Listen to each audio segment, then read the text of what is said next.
this candle for our sadness. The pain of losing you is intense, and the grief we feel is often hard to handle. We want you to know that we miss you so much. We light this candle for our memories. There is so much to remember. Your smile, your laugh, the good times, and the bad ones too. When we were angry and when we were happy, all those times that could never have been lived with anyone but you. We light these candles for our determination, knowing you brought us strength. We are changed because of you. Your life has made a difference in our lives. We want you to know that we will take the energy of your living, of your life, to help us move forward in our own. We light these candles for our love. The specialness that we shared with you could never be replaced. Our love for you will shine as brightly as this candle. We will pass that love on to others, and as we do, our hearts will smile because of you. We want you to know we will always love you.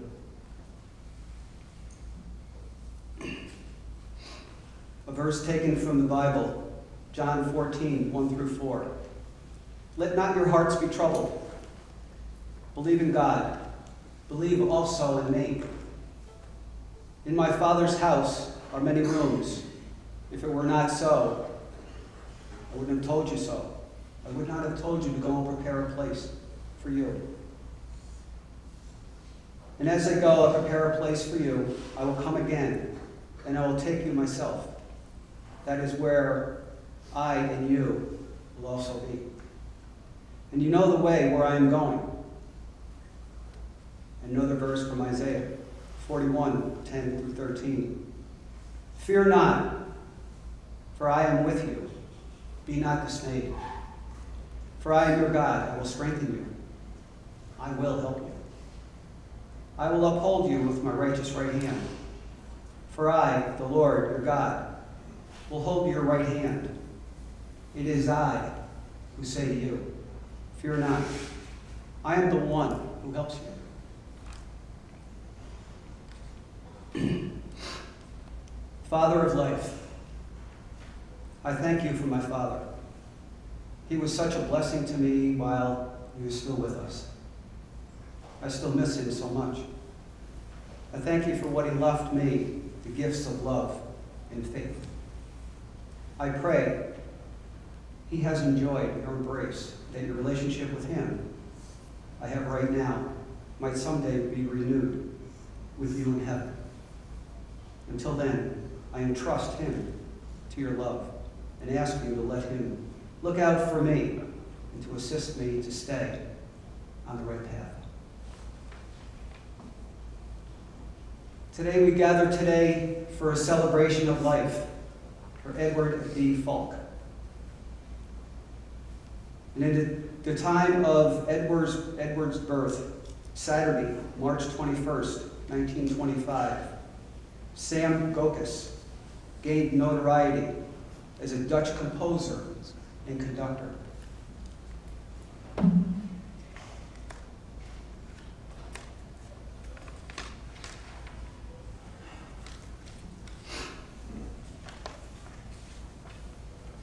Ed had many accomplishments in his life. One is that he gained the Purple Heart from injuries sustained during his service. The children, his past wife, from Webster Groves, Missouri. Through many accomplishments, children serving in the military, Edward gained a BA in economics and business administration, led a career in investment management, became one of the first formal candidates to pass the Chartered Financial Analyst exam. Edward and Ramona raised 3 children in Illinois: Carolyn, Douglas, Catherine. and they had what was known as the Foulke Cottage in Lake Geneva. Edward helped the founders of the National Bank and Trust, was involved and was an active member in the Naples Council in World Affairs. And he was a member of the leadership circle in Naples Philharmonic, with a rich family history and a sincere presence of spiritual grace. Edward was survived by his loving daughters, Carolyn, Catherine, 3 devoted grandchildren, Amy, Bradley, Charles, great-grandson, Devin. And we're gathered today as a celebration of life. The life and legacy of this man carries through us as we carry through, growing through the loss of his life. So today, let it be a celebration. Let it be a gift. For we know today is the present, and let it be a gift. As we gather today as friends and family, let's offer our thoughts, our prayers, our intentions, and let the legacy of Edward flow through us.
May I please call Amy Wetterston and Ellen Erickson to the podium, please?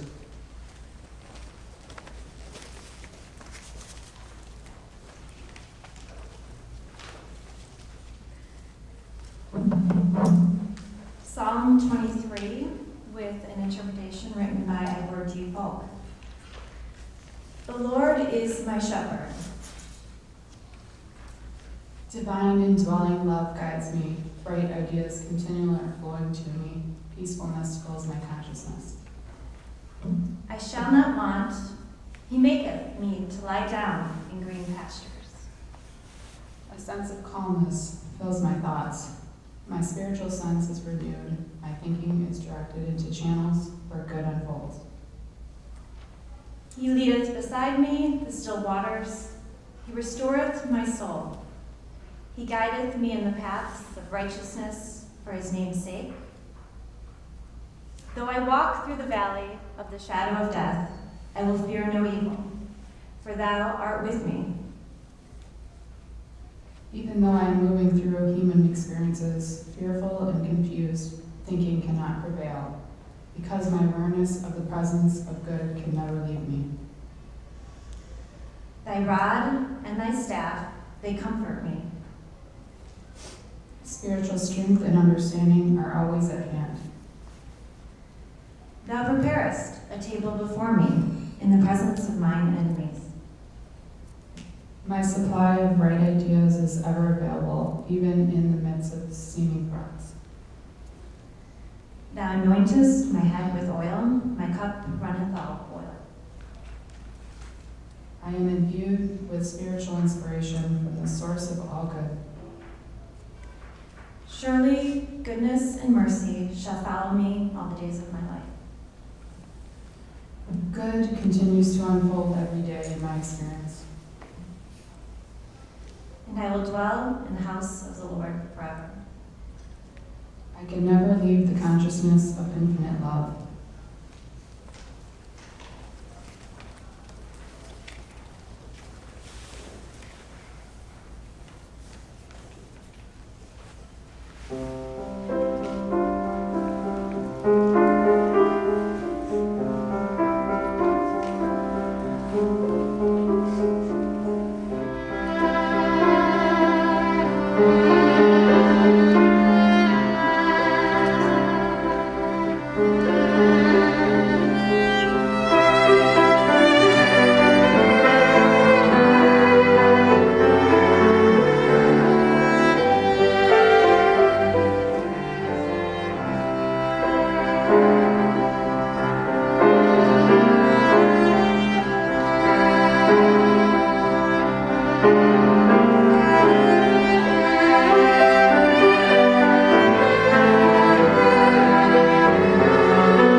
At this time, will Charles Wetterson please come?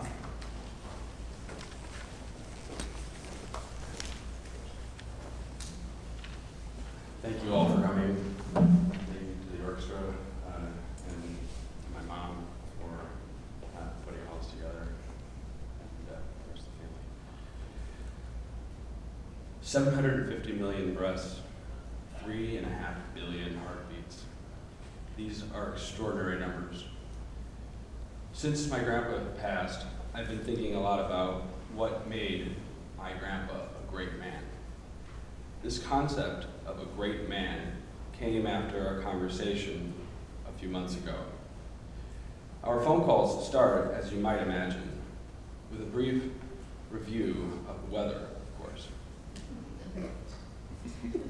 After that, the usual download on my latest pursuits, followed by a review of current articles of interest. As you may imagine, he was excellent at making historical parallels, though with the current situation, this was becoming increasingly challenging. Actually, one of our recent laughs together was quoting our current president, saying to me as counsel, "What do you got to lose?" Recently, when I asked him if he'd ever join me on my sailboat in Lake Michigan, he responded, "We'll see." Near the end of this conversation, he said, "I was a fine man, not a great man, but a fine man." I don't recall exactly what prompted him to say this to me in the first place, but he followed by saying, "Eisenhower was a great man. I was a fine man." My grandpa was an exemplary man, a gentleman in every respect of the word. He was thoroughly well-read on every important topic. He was chivalrous and duty-bound with his family and community.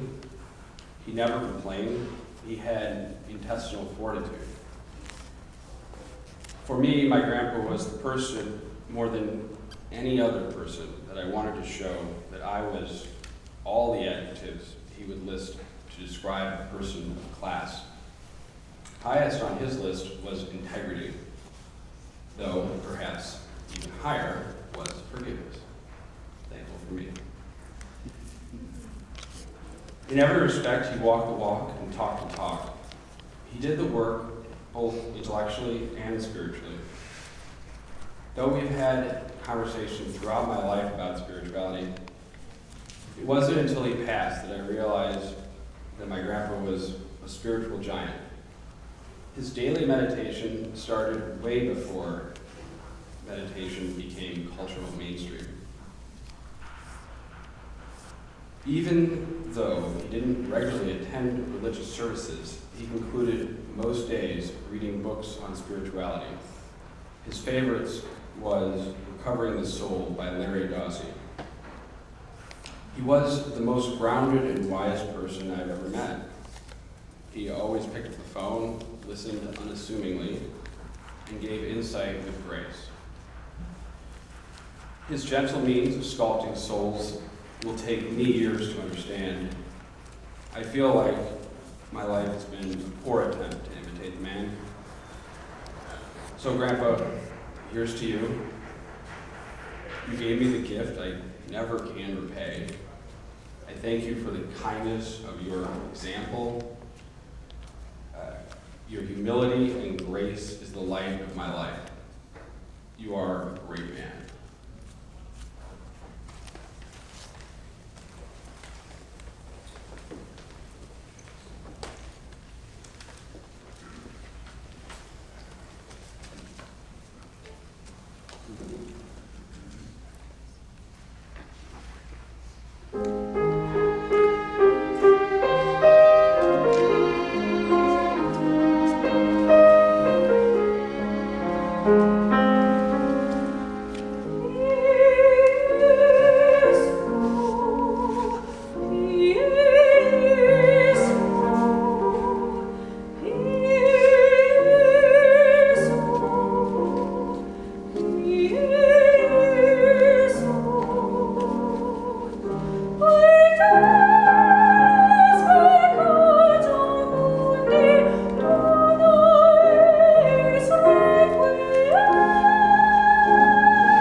This time, will Bradley Westerly please come forward?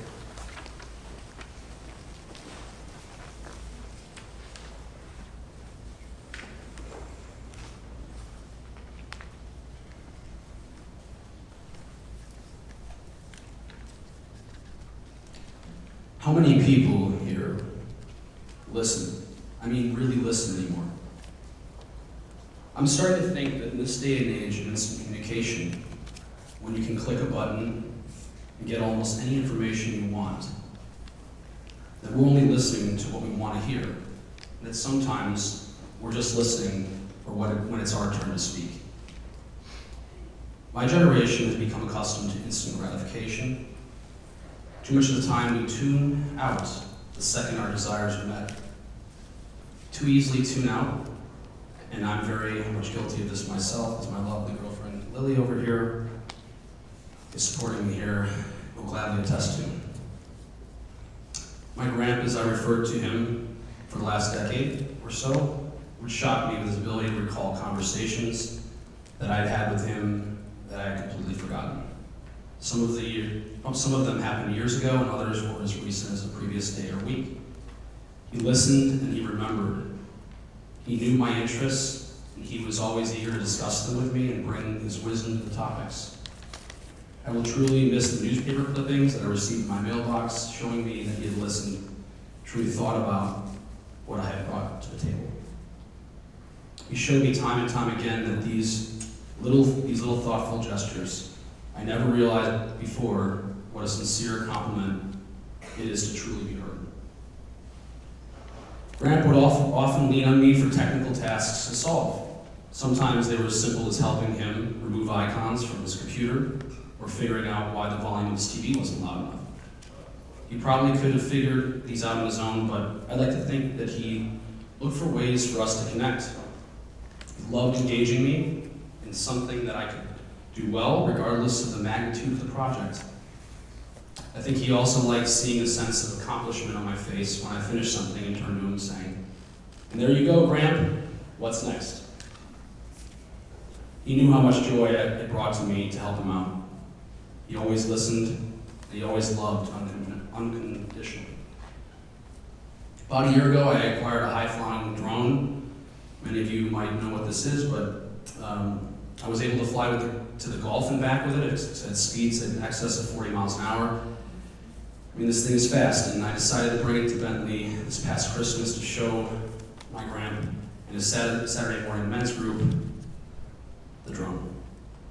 I'm sure some of you guys were there that day and recall that morning. I started explaining to the group the principles of the drone and the practical uses for the technology, and then I flew it over the table and around the room, whizzing from wall to wall. One member actually taking cover, diving under the table. I probably should have taken a moment to consider the likelihood of the vets, but my grandpa was being in the room, but my grandpa just sat there in awe. He was amazed. After the meeting was over, I invited the group outside to show them what the amazing tiny aircraft could do outside, flying over the tree-lined ponds of the beautiful Bentley campus. My grandpa's eyes lit up like a kid in a candy store. And in the following days, everyone that bumped into him heard about it. Brad has this drone and he can fly for miles while recording video, and like the eye of a bird. Even into his 90s, he was so interested in what the future had to offer. Another example, back in 2013, at the ripe age of 88, he decided to purchase an Apple computer after a 20-year relationship with a Microsoft product. Consumer Reports have touted it the undisputed champion of computers. Jury's still out of that. Just kidding, Graham. You were always right.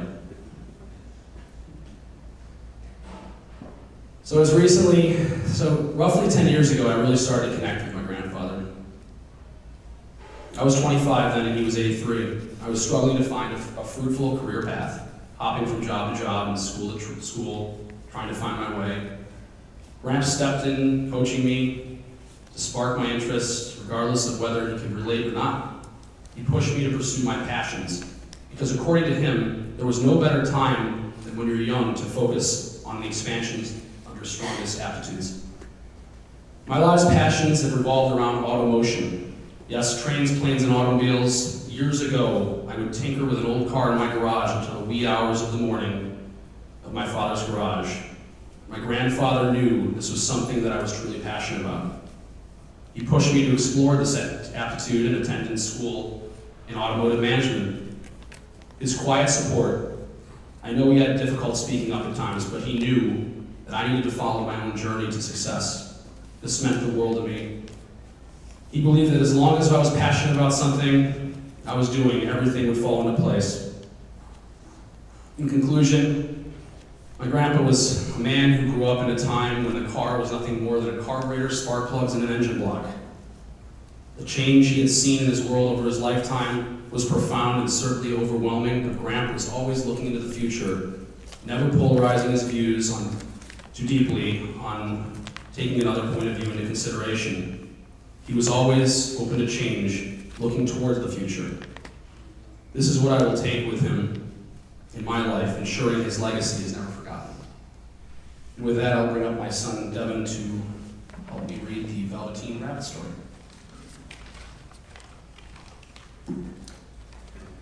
So the Velveteen Rabbit is a classic story about a stuffed rabbit's desire to become real through the love of his owner. Devin, my son here, and I are going to share a conversation that takes place in the nursery between the Velveteen Rabbit and the old, wise skin horse, a furless stuffed animal. The skin horse had lived longer than any other of the other stuffed animals in the nursery. He was so old that his brown coat was bald in patches and showed the seams underneath, and most of the hair in his tail had been pulled out to string bead necklaces. He was wise, for he had seen a long succession of mechanical toys arrive to boast and swagger, and by and by break their mainsprings and pass away. And then he knew that they were only toys and would never turn into anything else. For nursery magic is very strange and wonderful, and the only playthings that are old and wise and experienced, like the skin horse, understand all about it. What is real? What is real? Asked the rabbit one day when they were lying side by side near the nursery fender. Before Nana came to tidy the room, does it mean having things that buzz inside you and a stick-out handle? Real isn't how you're made. It's a thing that happens to you when a child loves you for a long, long time. Not just to play with, but really loves you. Then you become real. Does it hurt? Sometimes. When you're real, you don't mind being hurt.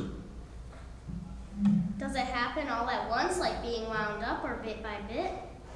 It doesn't happen all at once. You become. It takes a long time. That's why it doesn't often happen to people who break easily or have sharp edges or have to be carefully kept. Generally, by the time you are real, most of your hair has been loved off and your eyes drop out and you get loose in the joints and very shabby.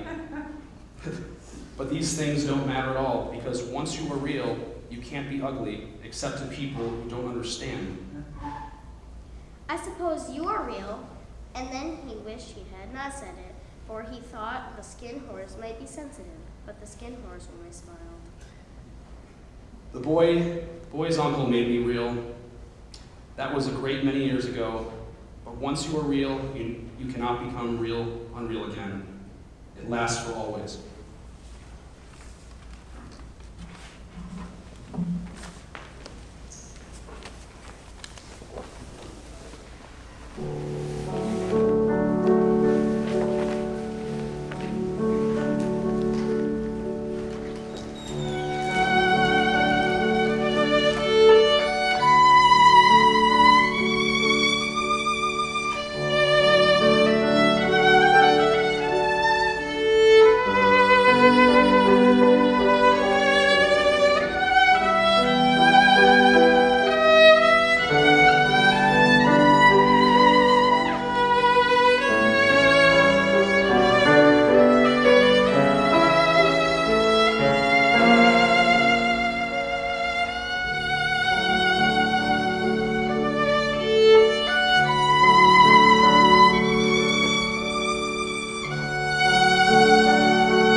please have Carolyn Joy come to the microphone, please?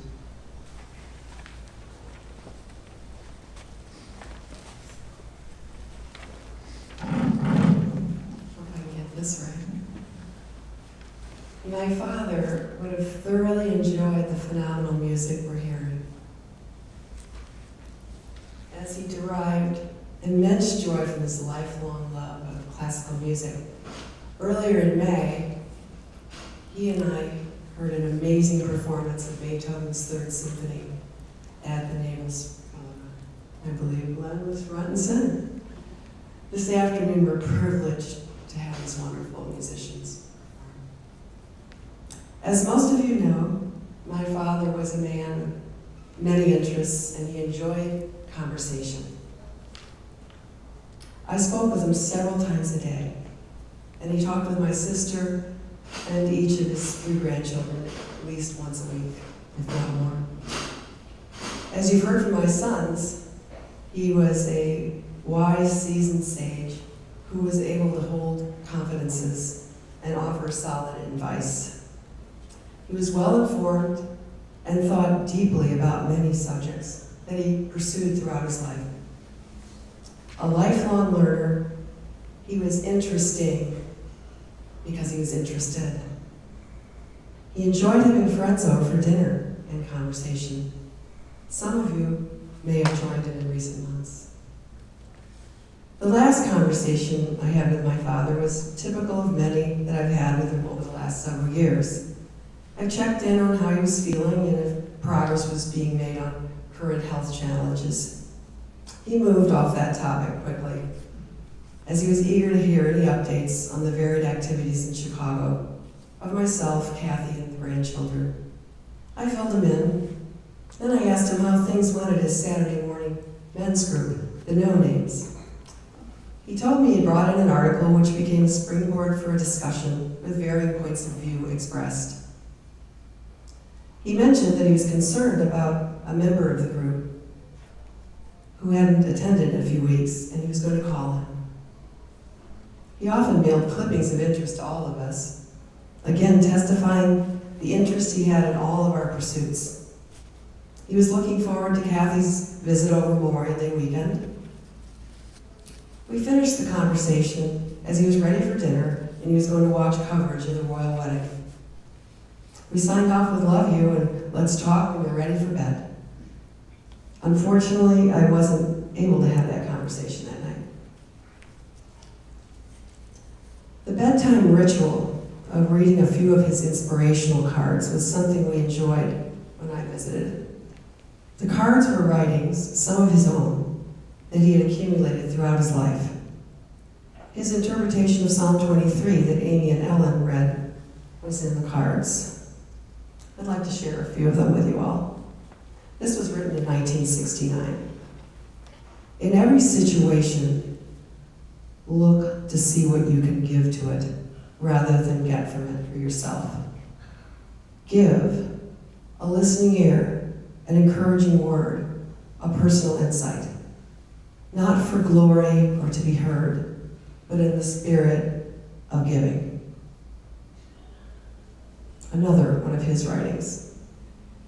No thing is finally unimportant, therefore be sensitive. No thing is ultimately important, therefore do not idolize. No thing can separate you from the love of God, therefore risk success. You cannot lose. And from Deuteronomy, the Lord, He is it. He it is that doth go before thee. He will be with thee. He will not fail thee, neither forsake thee. Fear not, neither be dismayed. I believe Dad derived great benefit from his pursuit of spiritual understanding.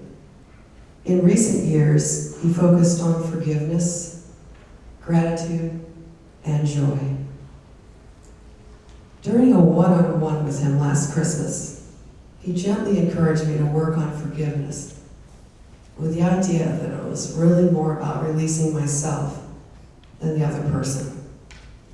And of course, the practice of cultivating a sense of gratitude is highly important as well.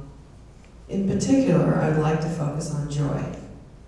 The sense of joy he was seeking encompassed far more than pursuit of happiness. In recent years, I have felt the strange sense my father was truly finishing his course with joy. This phrase kept popping up in my thoughts, so I took it to be an accurate picture of reality. Because of this, I wanted to support him as much as I could so that he might feel his mission had been accomplished. Here's what I mean. A few years ago, he says to me out of the blue, "The way I see it, I need to outlive 3 women." "Huh?" I replied. "I need to outlive your mother, Julia and Cynthia," he replied. "What do you mean?" I asked. "Because I don't want you to be stuck with all this." The "it" referred to his support of his twin cousins and advocacy for Mom, who lived at the care center. Well, we lost Mom a few years ago, and in April, he was informed that his twin cousins had passed on. Uncanny. My father had done it. A month ago, my father finished his course of human life. He left peacefully with his family surrounding him. I missed the conversations, the sound of his voice, his wry sense of humor, his never-ending thoughtfulness, solid advice, and his steady, abiding sense of love for all of us. I'm going to have to learn to live in a world without my wonderful father. Thank you all for coming today. It means a lot to me and my family, and let's have a round of applause for this amazing music we've been hearing.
this point in time, if anyone would like to come forward, share any thoughts of Edward Foulke.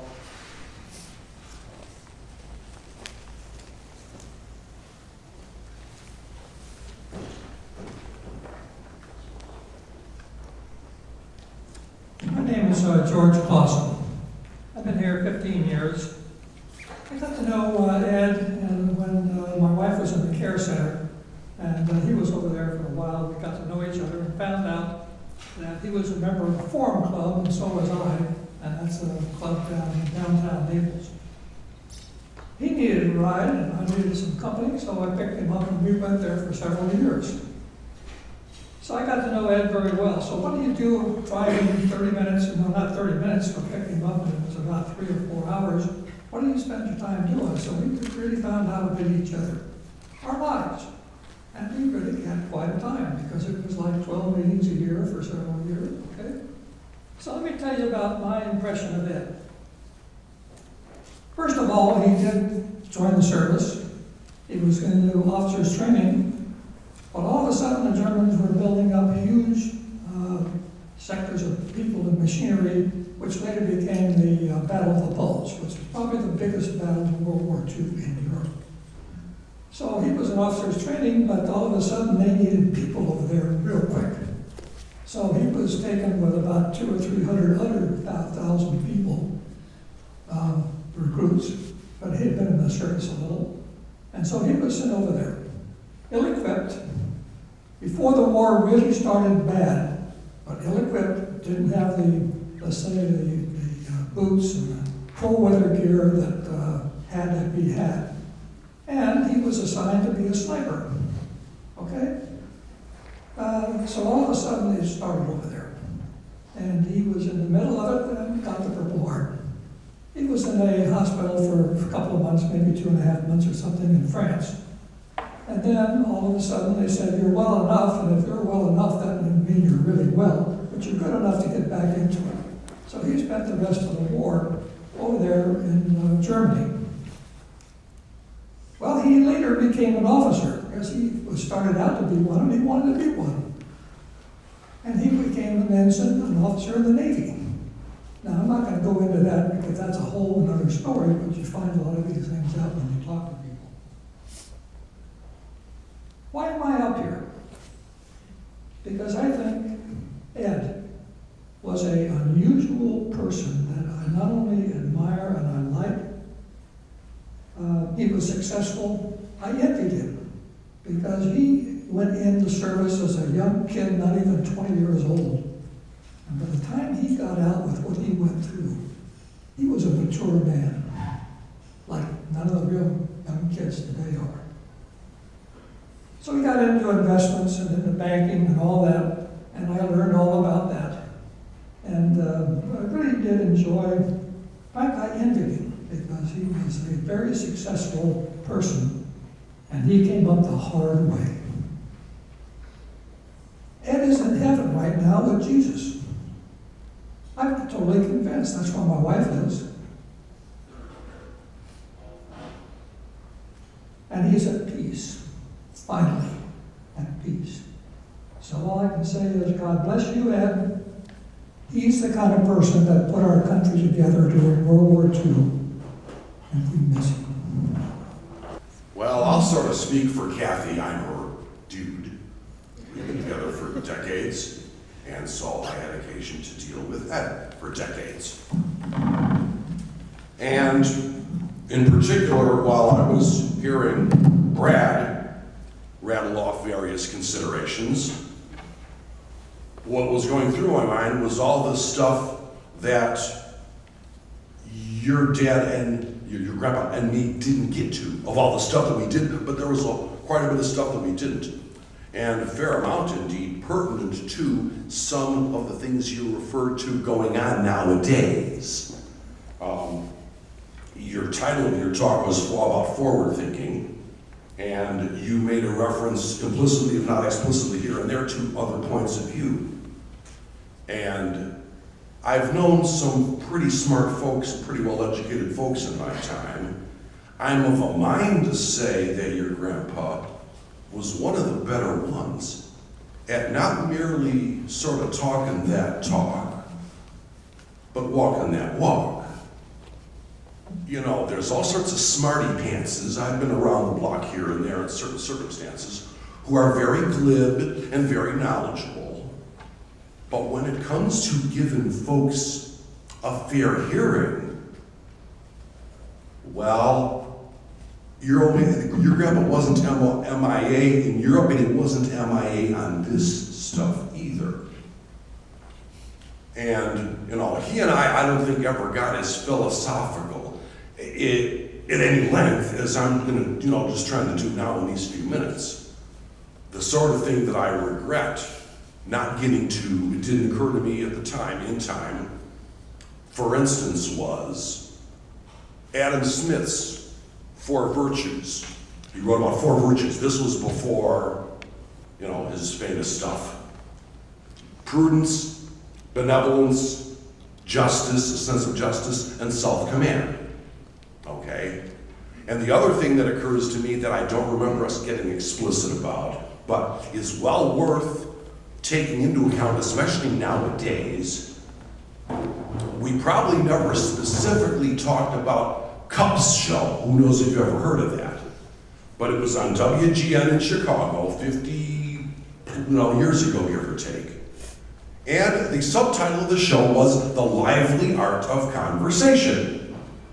And he'd have commies and Nazis and Black Panthers and everybody under the sun, but they all had to behave, and they all had to give each other a chance to speak.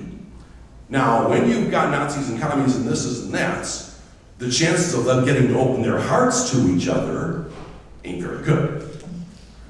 But the feeling I always got with Ed was that he really gave a damn that you would come away from your conversations with him feeling that he really was coming at it with an open heart, as opposed to the whole smarty pants routine, which you can see virtually any time you turn on any news show of any discussion and so on.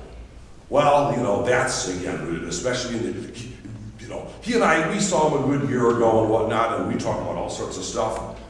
And who knows, if he'd lived another 5 years, maybe I'd have, you know, he and I could have really gotten down on some of these nuances of human interaction and how those nuances are interacting with the broader environment, which is all over the place. It would have been a rip and blast. Well,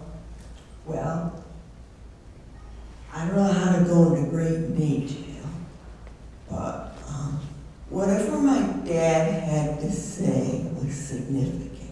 He was very quiet, but nothing he said, he wasn't superficial, nothing he ever said was boring.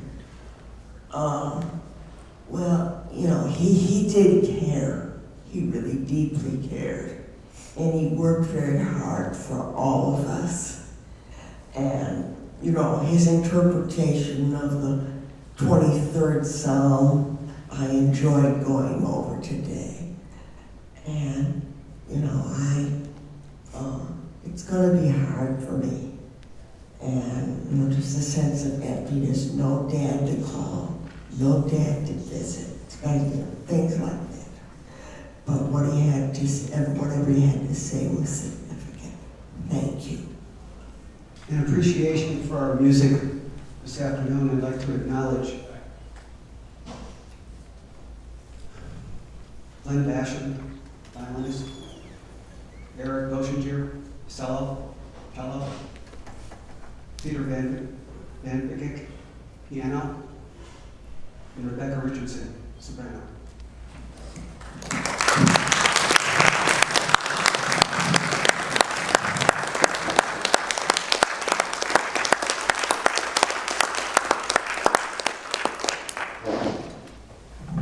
There's a sacredness in tears.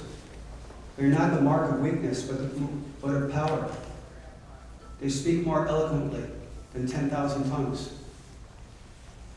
They are the messengers of overwhelming grief, of deep contrition, and of unspeakable words, and of love.